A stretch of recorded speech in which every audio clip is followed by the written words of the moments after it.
स्वागत है।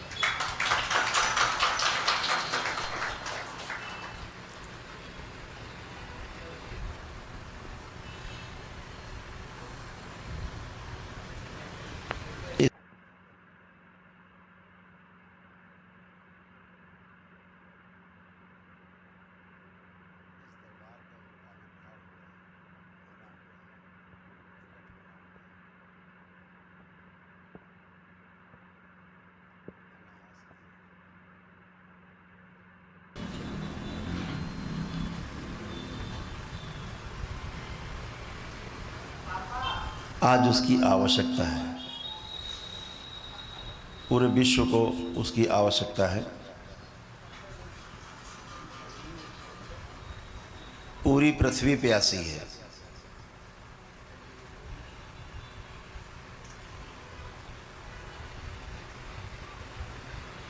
साढ़े 700 करोड़ मनुष्य प्यासा है।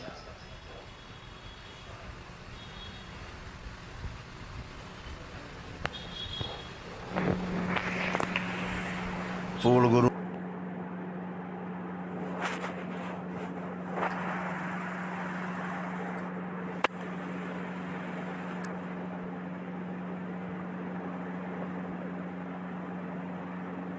रूप में हमारे परम पूज्य गुरुदेव पंडित श्री राधा रमण जी मिश्र और हमारी माँ गुरु माता एक साथ उपस्थित हैं। आपको और आपके परिवारों को सुखी और संपन्न जीवन जीने के लिए केवल आप दरबार से जुड़ते हो, भले ही आप कभी दरबार ना आए हो।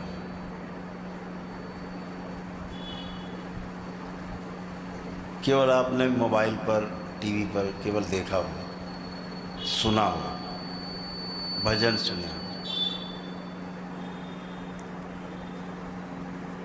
ये हमारे वीडियो देखे हो, दरबार की कार्रवाई होती हुई देखते हो, आप दरबार से तुरंत जुड़ जाते हैं। आपके परिवार का कोई भी व्यक्ति देखता है वीडियो, अद्भुत है ये शक्ति खुली हुई है दरबार की। एक व्यक्ति कोई दरबार का, परिवार का कोई वीडियो देखता है केवल, और पूरा का पूरा परिवार जुड़ जाता है, पूरा परिवार जुड़ जाता है।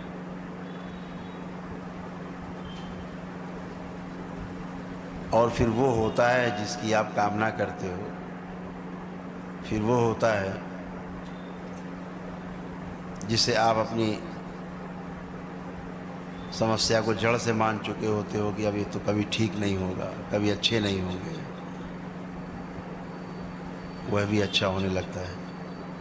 अभी आपने दरबार नहीं देखा होता है, कभी दरबार नहीं गए होते हैं, लेकिन वह शक्ति दरबार की ओर से खुली हुई है। इस पृथ्वी के ऊपर जो भी लोग इसको देखते हैं वीडियो में, वो बाबा के हो जाते हैं, माँ के हो जाते हैं, दुलारे हो जाते हैं, और आपके कष्ट कम होना शुरू हो जाते हैं अपने आप।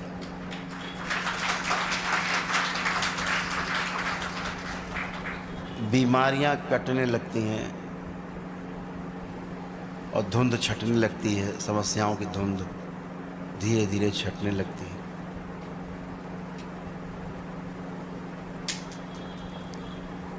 मैं हमेशा कहता हूँ, इस धरती पर जो सबसे बड़ी शक्ति है वो प्रत्येक मनुष्य के पास मौजूद है, और वह शक्ति है प्रार्थना की शक्ति,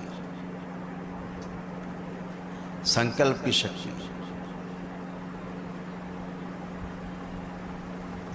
प्रत्येक धर्म में, मजहब में, पंथ में प्रार्थना को सर्वोपरि माना गया है।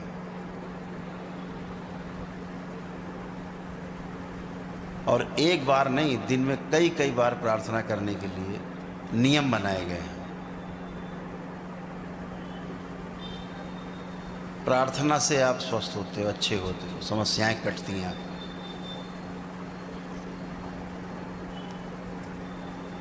आपको लगता है कि हम ईश्वर से प्रार्थना करते हैं, पता नहीं वो सुनता भी है कि नहीं। हमने तो प्रार्थना कर ली, अब पता नहीं उसने सुना कि नहीं सुना। इस धोखे में कभी भी मत रहना। आप जो भी प्रार्थना करते हो वो सुनता है, और केवल सुनता ही नहीं है, उसका उत्तर भी देता है, जवाब भी देता है आपको।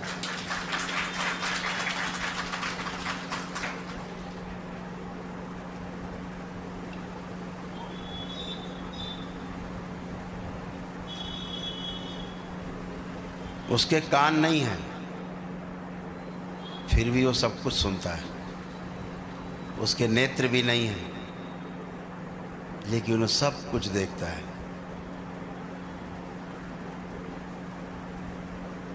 जुबान भी नहीं है, लेकिन सब कुछ बोलता है, बातें करता है। तो जवाब भी आपको मिलता है। समस्या कहाँ है? आप प्रार्थना करते हो, वो सुनता है, वो सुनकर जवाब देता है, लेकिन समस्या कहाँ पर है कि आप उस जवाब को केवल सुन नहीं पाते। ये शक्ति आप में से बहुत लोगों के पास नहीं होती। तो बीच में क्या होता है, कुछ साधक होते हैं, कुछ योगी होते हैं, कुछ गुरु होते हैं, वो सुन लेते हैं और आपको बता देते हैं, भाई ये कहा, अब ऐसा होगा तुम्हारा, परेशान मत हो, अब ऐसा हो जाएगा। आपको चूंकि गुरु पर या साधक पर या बीच के व्यक्ति पर विश्वास होता है, तो आप विश्वास कर लेते हो कि ठीक है, अब महाराज जी कह रहे हैं, गुरु जी कह रहे हैं, तो ठीक ही होगा फिर।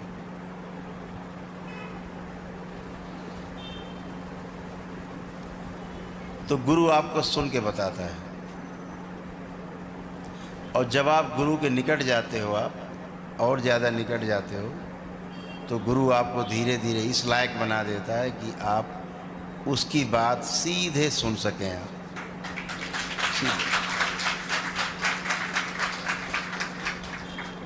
और ये पूर्ण गुरु क्षण भर में कर सकता है, इसके लिए कोई समय की बाध्यता नहीं है।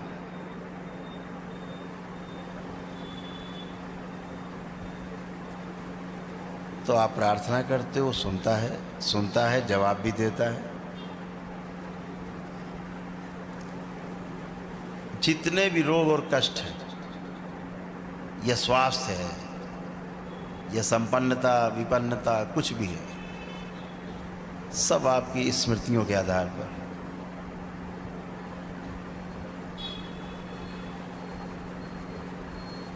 स्मृति के आधार पर हमारी 84 लाख योनियों की जो यात्रा है तय होती है।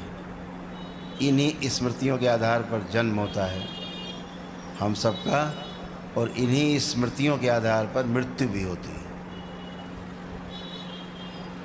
ये हमारी कर्म स्मृतियां हैं,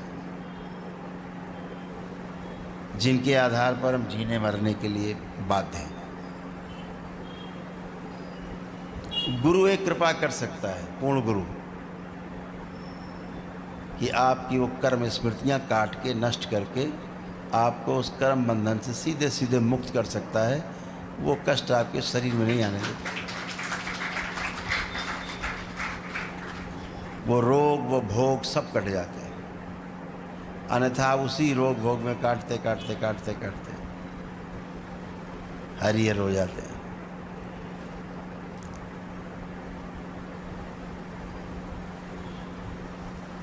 गुरु पूर्ण है,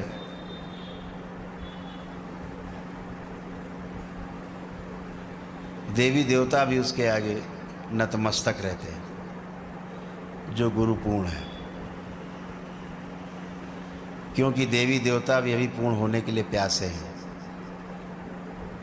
अच्छा अच्छा काम कर रहे हैं, सेवा कर रहे हैं, इस आस में कर रहे हैं कि फिर से हमारा मनुष्य में जन्म होगा और फिर से हम किसी प्रकार से इस 84 लाख योनियों के बंधन से मुक्त होंगे और हम भी इस पूर्ण गुरु की तरह पूर्ण होंगे। क्योंकि पूर्ण गुरु हमारा जो है प्रमाण है कि वो पूर्णता को प्राप्त हो चुका है। तो देवता भी प्रयासरत रहते हैं अच्छे अच्छे काम करके कि हम भी पूर्णता को प्राप्त हों। तो देवता गुरु से आगे नहीं, गुरु की शरण में रहते हैं पूर्ण होने के लिए।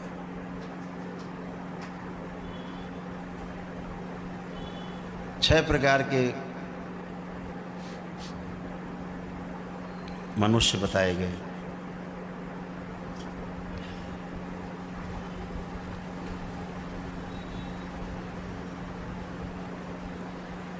ये छह प्रकार के जो मनुष्य हैं ये आपको रोज भेंट करते हैं। पांच प्रकार तो मिल ही जाते हैं आपको। छठा बाबा के साथ जुड़ते हैं तो वो भी मिल गए, अब आपको मिल गए। लेकिन पांच प्रकार के लोग आपको मिल जाते हैं। पांच प्रकार के लोग कौन?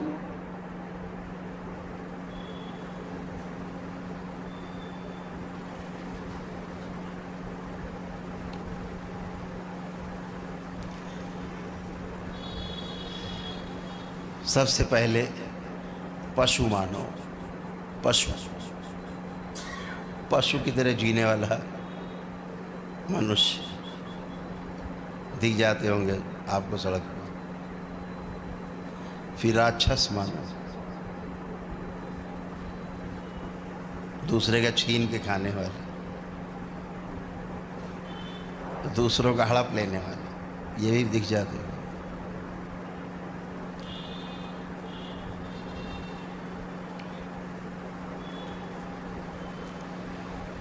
फिर उसके बाद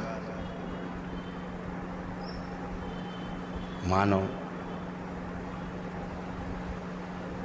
तो मानव का काम क्या है कि सबके साथ सुखपूर्वक जीना, कष्ट देना नहीं। कष्टों को भले ले लेना लेकिन कष्ट देना नहीं। ये मानव का धर्म है, मानव धर्म बोला गया ना।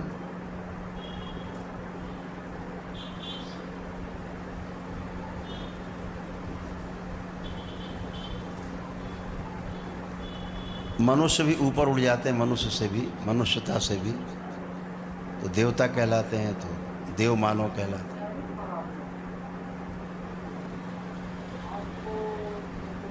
तो जो हमने छह प्रकार के मानव बताए, विशेष रूप से पांच ही प्रकार के मानव हैं। छठा तो दिखता नहीं है, लेकिन वो मनुष्य योनि में बचता ही नहीं है। तो पांच मुख्य रूप से आप समझ लीजिए कि पशु मानो, राक्षस मानो, मानो और फिर देव मानो। इसके बाद देवता क्या काम क्या है? जो देव पुरुष है, अच्छे अच्छे काम करना, लोगों की मदद करना।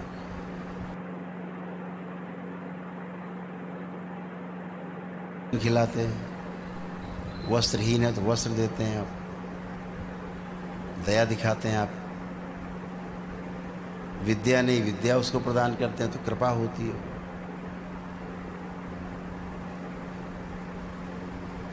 पांचवा मानव जो है वो दिव्य मानव कहलाता है, जो सबसे परे हो जाता है। मनुष्य के शरीर में रहते हुए भी उपकार विधि से सबके साथ जुड़ा रहता है। उपकार विधि का मतलब तीन प्रकार की जो ऐष्णाएं हैं, पुत्रेष्णा, वित्तेष्णा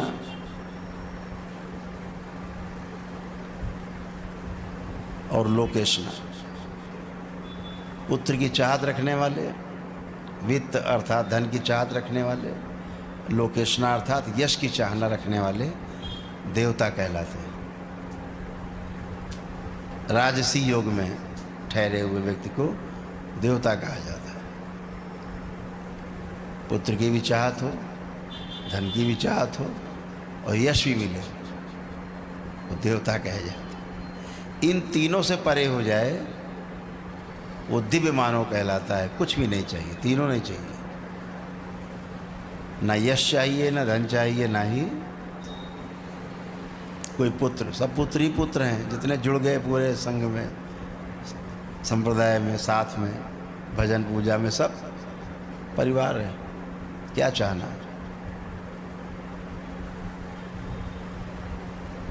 ये एक यात्रा है पशु मानव से लेकर के और दिव्य मानव तक की, पूर्ण होने की यात्रा है। दिव्य मानव को क्रॉस कर लिया, पार कर लिया, छठे में चले गए और आप फिर ईश्वर कहलाते हैं। ईश्वर का अर्थ है जितना भी ऐश्वर्य आपको दिखता है चारों ओर, जो आंखों से दिखाई दे, जिसमें समाया हुआ है वो ईश्वर है। और जिसमें सारा ऐश्वर्य समाया हुआ है वो ईश्वर है, और ईश्वर का ही सारा ऐश्वर्य है जितना दिखता है।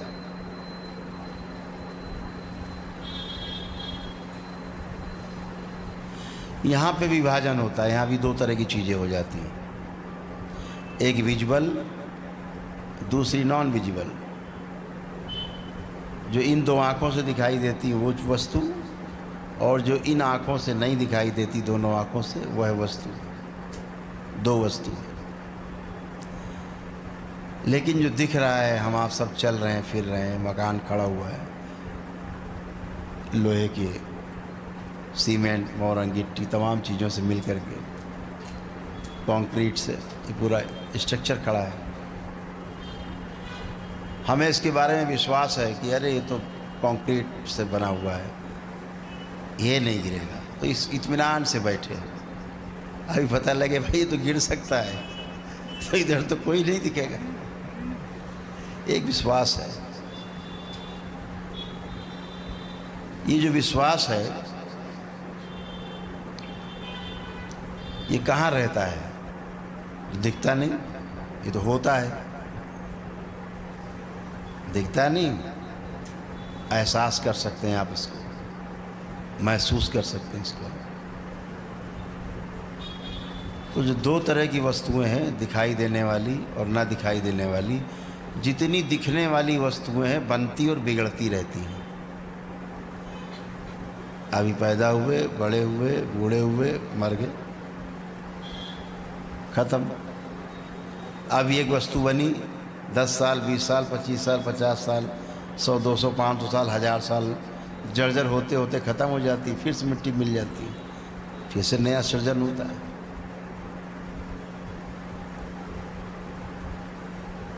तो विध्वंस और जो सृजन हो रहा है, दोनों आप देख रहे हो, ये जिसकी वजह से हो रहा है उसे ही ईश्वर कहा गया। जो नहीं दिख रहा है उसकी वजह से जो हो रहा है विध्वंस और सृजन, अगर वो नहीं हो तो विध्वंस और सृजन दोनों रुक जाएगा।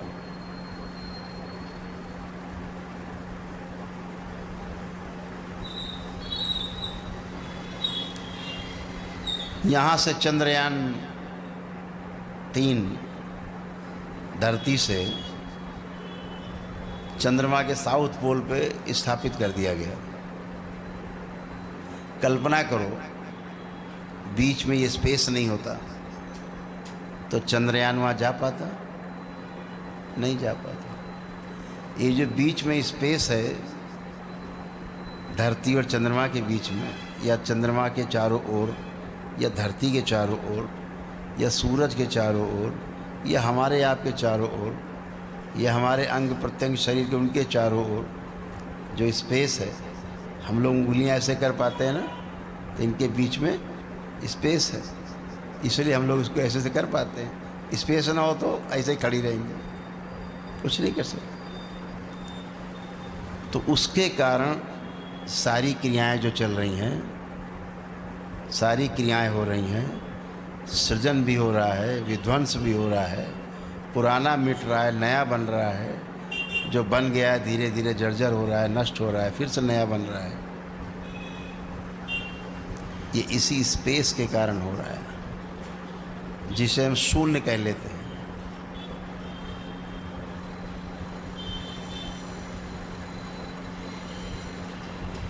लेकिन इसका शून्य का मतलब ये नहीं होता है कि कुछ नहीं है, ये सिर्फ क्रिया शून्य है, क्रिया शून्यता है। लेकिन इसके होने से ही सब कुछ है जो दिखता है। ये ना हो तो जो चीज़ दिखती वो नहीं होगी। ये ना हो तो आप आग भी नहीं जला सकते अगर स्पेस ना हो। 5 प्रकार के एलिमेंट्स आप जानते ही हैं, 5 प्रकार के तत्व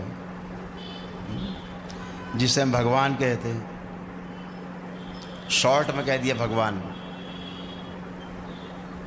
भगवान कह दिया भा से भूमि, गा से गगन, वा से वायु। वाह में बढ़िया की मात्रा लगी है, आ से अग्नि और ना से नीर। 5 तत्व हो गए, भगवान कह दिया गया मिला करके। इन 5 तत्वों के प्रति हमारा जो आभार है, हमारा जो विश्वास है, भगवान कह के हम उसको सम्मान देते हैं। तो 2 चीज़ें हो गई, जो दिख रही हैं और जो नहीं दिख रही। हमारे आपके बीच में स्पेस है। अभी स्पेस नहीं होता, पंखे काम ही नहीं करते आपके, ये हिलता भी नहीं पंखा आपका। तो क्रिया इसीलिए कर पा रहा है कि ईश्वर मौजूद है इस रूप में, जिसे हम देख नहीं रहे। हम आपको देख भी नहीं पाते, आप हमें नहीं देख पाते अगर स्पेस नहीं होता। सब एक दूसरे में चिपक गए होते तो कोई किसी को नहीं देख पाता। तो ये जो दिखता है उसे माया कह दिया गया, जो नहीं दिखता उसे ब्रह्म कह दिया गया। तो ब्रह्म के बिना माया का अस्तित्व नहीं है। यहाँ और भी बड़ी बात है कि अगर माया न हो तो ब्रह्म अपने आप को प्रकट भी नहीं कर सकता, प्रमाणित भी नहीं कर सकता कि हम हैं। अभी जीवन अपने को जब शरीर मिलता तब प्रमाणित कर पाता, नहीं तो लाश पड़ी है। तो जीवन कब प्रमाणित करता है अपने आप को? जब उसे कोई शरीर मिलता है, कोई भी शरीर मिले। तो जीवन को प्रमाणित करने के लिए अपने आप को शरीर को धारण करना पड़ता है, तब जीवन अपने आप को प्रमाणित कर पाता, कहता है कि मैं हूँ। और शरीर नहीं मिले तो जीवन का कोई अर्थ नहीं, अपने को प्रमाणित ही नहीं कर पाएगा कि मैं हूँ। इसीलिए तमाम आपने देखे होंगे कि दूसरी एनर्जी जब किसी की बॉडी में कब्जा जमाती है तो वो यही कहती है मैं हूँ। उसके पहले तो स्पेस में पड़ा होता है, वो उसे पता ही नहीं होता मैं हूँ भी कि नहीं हूँ। तो अपने को वो प्रकट करता, प्रमाणित करता है कि मैं हूँ भाई। तो जो मैं हूँ ये प्रमाणित करने के लिए एक शरीर की आवश्यकता होती है।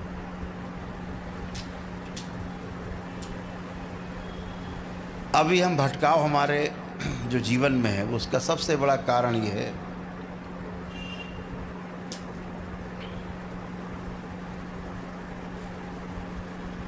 कि मैं को मान तो लेते हैं लेकिन जानते नहीं। यही हमारे बिखराव का, हमारी समस्याओं का कारण है। मान लेते मैंने किया, ये मैंने किया, ये मैंने किया।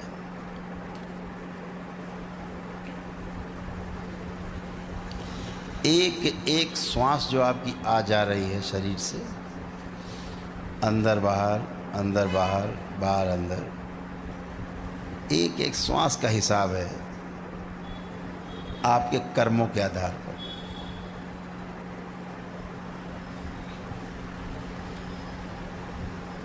तो जब माया और ब्रह्म के अंश एक जगह मिलते हैं तो शरीर धारण करते हैं। और जो मनुष्य योनि है, जिसको हम लोग ये मान के बैठे हैं कि सबसे अच्छी योनि है, हे भगवान मुझे मनुष्य बनाना, दोबारा मर जाए तो दोबारा फिर से मनुष्य बनाना। ऐसा हर योनि का जीव ऐसा मान के बैठा है कि जिस योनि में जिंदा है, वो चल रहा है, वही योनि सबसे सर्वश्रेष्ठ है। पूछ के देखो, उसकी भाषा आती हो तो पूछ लो। मच्छर भी आए पास में, मारने की कोशिश करो, देखो कैसे भागता है। अगर मच्छर की योनि निकृष्ट होती तो भागता क्या है, कहता भैया मार लो, अगला जन्म मिल जाए हमारा अच्छा। वो भी माने बैठा है कि सर्वश्रेष्ठ हूं मैं मानव से। गली के कुत्ते को मारने के लिए देखो कैसे भागता है, माने हुए कि मैं सर्वश्रेष्ठ हूं। कीड़ा मकोड़ा मारने के लिए जाओ, भागेगा जान बचा के। अरे इतना अच्छा शरीर मिला है, मारे दे रहा। हो सकता है वो सोचता हो बेवकूफ़ है, हमको तो अच्छा जीवन मिला हुआ है, इसको बेचारे ये बड़े कष्ट में है। सवेरे घर से निकलता है, दिन भर कोल्हू के बैल के तरह दिन भर घूमता है पूरे बेचारे शहर में, रात को पसीना पोंछता हुआ घर आता है, बड़ा बेचारा कष्ट में। वो तो कहता हम तो पेड़ पे चढ़ लेते हैं, एक आम खाते हैं तोड़ के, पेट भर जाता है। बंदर बोलता है हम तो सबसे अच्छे, आदमी से अच्छे, फल फ्रूट तोड़े खाए मजे किए, कहीं नौकरी व्यापार कर ली नहीं गया, नो टेंशन। कहता ये तो बेवकूफ़ है आदमी, हमारी योनि सर्वश्रेष्ठ है। हम माने बैठे हैं कि मानव योनि सर्वश्रेष्ठ है, लेकिन वाकई में ये मनुष्य योनि सबसे निकृष्ट योनि है।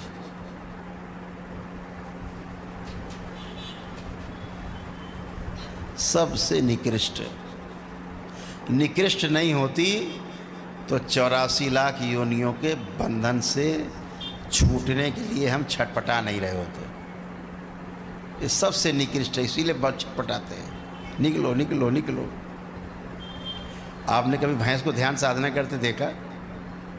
नहीं देखा। कुत्ता बिल्ली को साधना करते देखा हो तो बताओ। सबसे ज़्यादा छटपटाहट इसी आदमी को होगी, कैसे निकलो इससे। एक मानने में केवल ये मनुष्य योनि सर्वश्रेष्ठ है, जिसके लिए देवता भी बार बार मनुष्य योनि में आने के लिए व्याकुल रहते हैं। एक मायने में केवल एक ही चीज़ ऐसी है, हर चीज़ में गुण दोष दोनों है। बहुत गुण होते हैं तो दोष होता है, कहीं बहुत दोष होते हैं तो कोई कहीं गुण भी होता है। तो एक ही दोष, सर्व दोष होने के बाद एक गुण ऐसा है इस मनुष्य योनि में कि इस मनुष्य योनि के माध्यम से वाकई में आप 84 लाख योनियों के बंधन से मुक्त हो सकते हैं। बाकी इस सृष्टि में ऐसी कोई योनि नहीं है जिससे आप इन 84 लाख योनियों के बंधन से मुक्त हो सके। इसलिए देवता भी चाहते हैं कि हमें पुण्य से मनुष्य योनि मिले और हम पूर्ण हो सकें, क्योंकि तो देव मानव है, भी देवी मानव होना बाकी है। तो हमें इस बात को हमेशा समझना है कि हम एक नहीं हैं, हम दो हैं। ये हमारा शरीर भी है और शरीर के अंदर बैठा हुआ जीवन जो बोल रहा है, आपके अंदर बैठा हुआ जीवन सुन रहा है, श्रवण कर रहा है बातों को, अंदर कैलकुलेशन कर रहा है कि बात ठीक कर रहे हैं कि गलत कर रहे हैं। अंदर कैलकुलेशन भी चल रहा है, अंदर हाँ नहीं का टिक चल रहा है, ये सही कह रहे हैं, कट्टम नहीं, काटने की बात ठीक नहीं है, अंदर चल रहा है। कितनी बढ़िया मशीन चल रही है, धड़ाधड़ चल रही है, जैसे हम बोल रहे हैं उधर मशीन काम कर रही है, अपना कापी जांच रही है, सही गलत सही गलत। जिस दिन हम ये देख लेते हैं कि हम दो हैं, हमारा शरीर और हमारा जीवन, हम दो हैं, दिख जाता है जिस दिन, उस दिन क्रांति होती है आपके जीवन में, उसी दिन क्रांति होती है, नहीं तो अशांति बनी रहती है। फिर वो दिखता है जिसे हम ब्रह्म कहते हैं, फिर वो भी दिखने लगती जिसे माया कहते हैं। मात्र जान लेने से दोनों अलग अलग दिखाई देने लगते हैं कि हम शरीर भी हैं और जीवन भी हैं, हम दोनों हैं। कभी सोच के देखो, पूरी पृथ्वी को शामिल करते हैं अपनी बात में, क्योंकि हमारे ऋषि मुनियों ने कहा वसुधैव कुटुंबकम।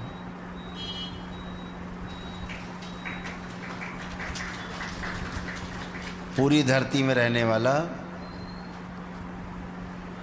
प्रत्येक मानव, सभी कुछ एक कुटुंब है।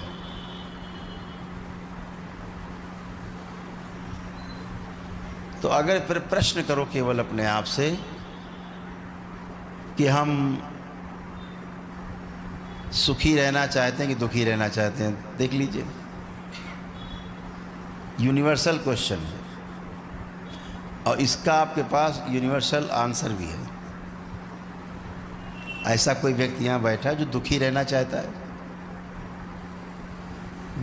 पूरी दुनिया में कोई दुखी नहीं रहना चाहता। इसका अर्थ यही हुआ कि हम सब सुखी रहना चाहते हैं। लेकिन इसी पर एक प्रश्न बनता है कि क्या हम सब वाकई में सुखी हैं? तो उत्तर आता है कि नहीं। ये यूनिवर्सल आंसर है। तो कहाँ चूक जाते हैं? कहीं तो चूक होती है।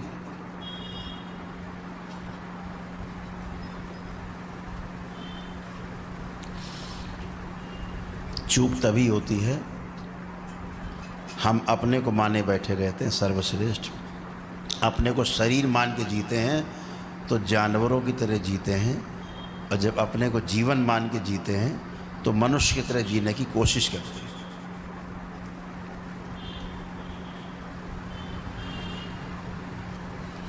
इस पृथ्वी पे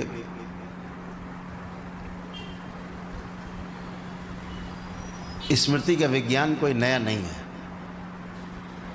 हर युग में रहा है स्मृति का विज्ञान, लेकिन दो तरह से रहा है। स्मृतियाँ थीं, आज भी हैं। स्मृतियों को तब घुमा सकते थे, तोड़ सकते थे, मरोड़ सकते थे, नष्ट कर सकते थे, नहीं बना सकते थे। श्री कृष्ण तक ये सब हुआ, द्वापर तक ये सब कुछ हुआ। जैसा चाहते थे माया रच देते थे, जैसा चाहते थे स्मृति डाल देते थे सामने वाले में, वैसे ही होने लगता था। त्रेता में भी थी,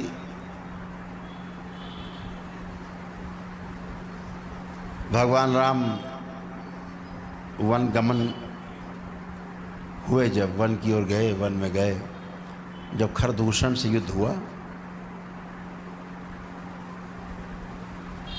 तो आपको जान के आश्चर्य होगा कि राम लक्ष्मण ने खरदूषण की जो 10,000 सैनिक थे, एक को भी नहीं मारा। तो क्या हुआ? वो सब आपस में लड़के मर गए। आपस में कैसे लड़े?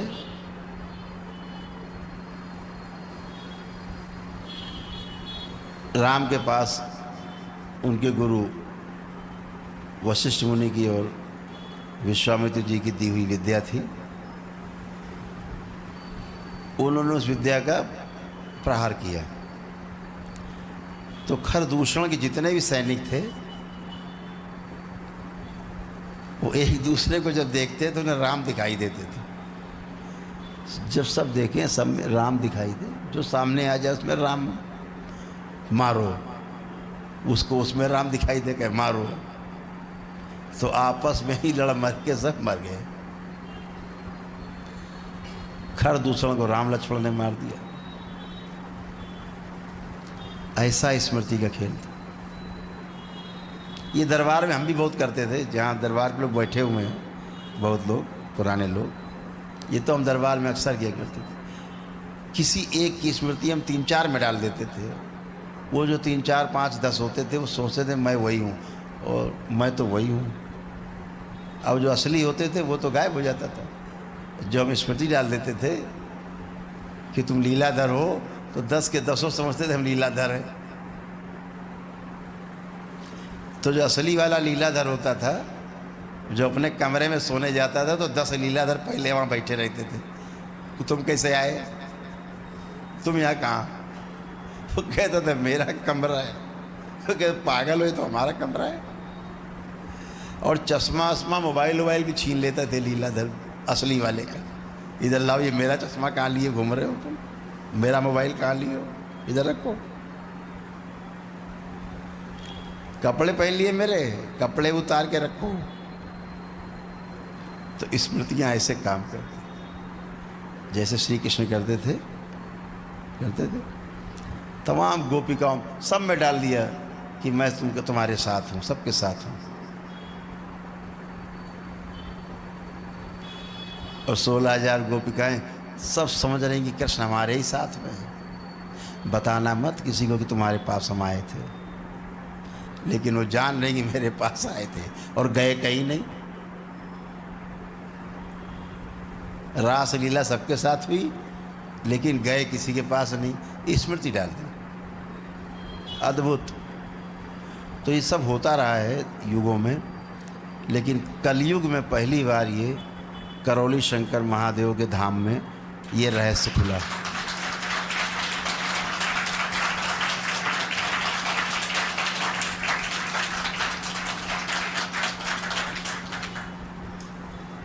आप तमाम वीडियो देखो, हजारों वीडियो पढ़े।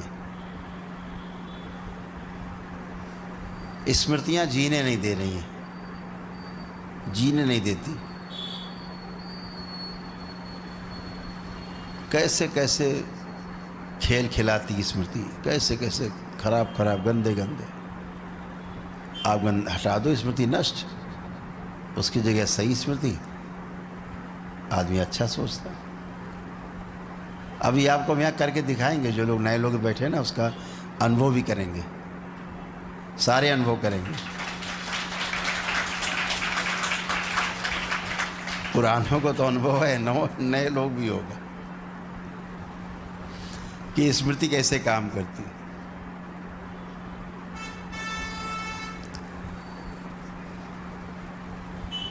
तो स्मृति अगर नकारात्मक है तो आप नकारात्मक हो जाते हो, और स्मृति अगर आप में सकारात्मक हो जाए तो आप सकारात्मक हो जाते हो। यही दो रोग हैं संसार में, इसी में झगड़ा है, सकारात्मक और नकारात्मक, निगेटिव पॉजिटिव, निगेटिविटी पॉजिटिविटी, यही दो झगड़े हैं, तीसरा कोई झगड़ा नहीं। झगड़े दो में हाँ या ना, तीसरा कोई झगड़ा नहीं।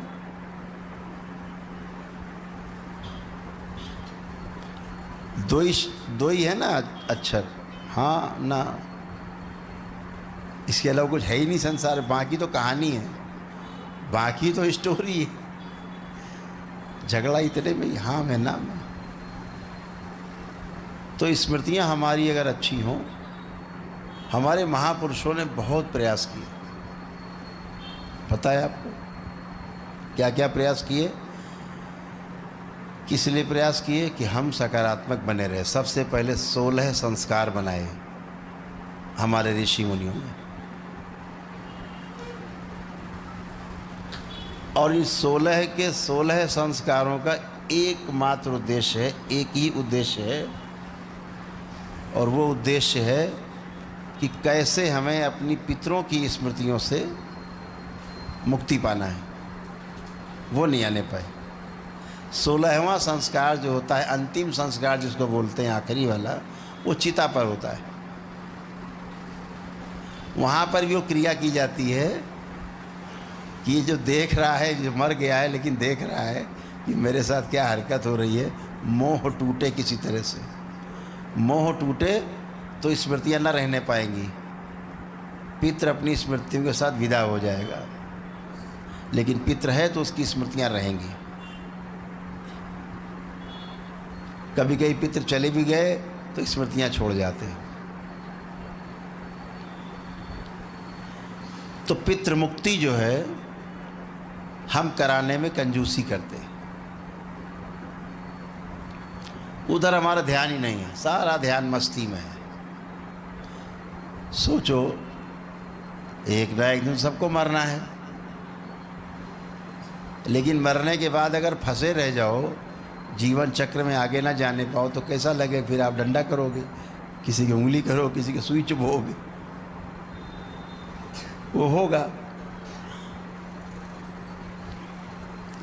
वो इसलिए होगा कि पितृ चाहते हैं कष्ट दे करके, आप जानो कि हम हैं, ये कष्ट दिया, आप जानो कि हम हैं। जाओ ज्योतिषी जी के पास, तब ज्योतिषी जी बताएंगे भैया आपको पितृदोष है। अच्छा पितृदोष है तो चलो भैया पितृदोष दूर करते। अब अद्भुत बात यह है कि पितृदोष भी नहीं दूर हो रहा है, पितृ भी नहीं जा रहे हैं, वो भी ढीठ हो गए। खैर हम तो नहीं जाएंगे भाई, हमें मज़ा आ रहा है यहाँ बहुत, मरने के बाद ही मज़ा आ रहा है। मरने के बाद भी हम तुम्हारे शरीरों में जिंदा हैं, हमें पूरा आनंद है। नहीं जाने के क्या कर लोगे? अब आपको दिखते हो तो कुछ कर भी लो। अच्छा दिख भी जाए तो कैसे भगाओगे? जुगाड़ नहीं भगाने का।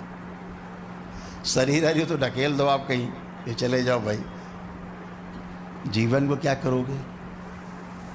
तो स्मृतियाँ अगर ठीक हों तो आप स्वस्थ बने रह सकते हैं। स्मृतियाँ गड़बड़ हों तो स्वस्थ रहने का कोई उपाय नहीं है आपके पास। जैसे इतने लोग यहाँ बैठे हैं, आप लोग इसलिए पहली बार भी आए बैठे हैं तमाम लोग। सभी लोग अपनी बाल चोटी खोल लें या शिखा बंधन हो तो खोल लेंगे। सबसे पहले आप सबकी शुद्धि कर दें, एक साथ सबकी शुद्धि हो जाए।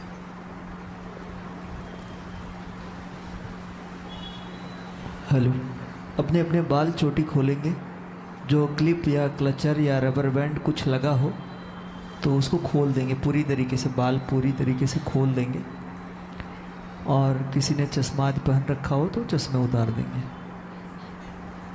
अगर किसी ने साड़ी का पल्लू ऊपर रखा हो तो नीचे सर खोल देंगे। चोटी खोलने पूरी पूरी। अरे अच्छा प्रसाद बन गया।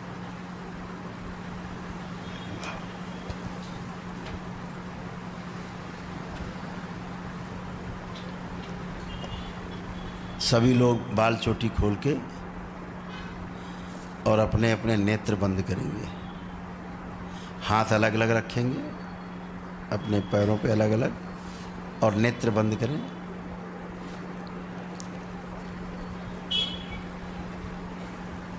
और नेत्र बंद करके सभी लोग अपने अपने हृदय